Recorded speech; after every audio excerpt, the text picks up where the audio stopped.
Yeah, I'm happy about this. Hey guys, here are my quick and honest thoughts about the PBfit no sugar added roasted peanut butter powder. Peanut butter powder, you might ask. Peanut butter powder, I reply.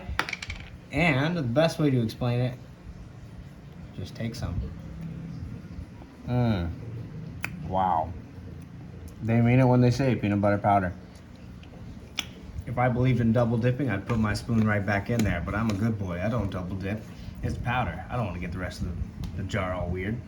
So, this peanut butter powder is great in baking, is great, and especially like, I love to use it in my chocolate protein shakes. Adds just a nice little boost of peanut buttery flavor without a boost of sugar, plus a little bit of extra protein. I have heard though, it says here you can actually put it with water and make it into a paste for like peanut butter sandwiches. Haven't tried that yet. Maybe I'll try that today, maybe I'll try that tomorrow. But I do gotta say, if you're looking for a nice tasting, smooth peanut butter powder that's not gonna spike sugar over here, boom.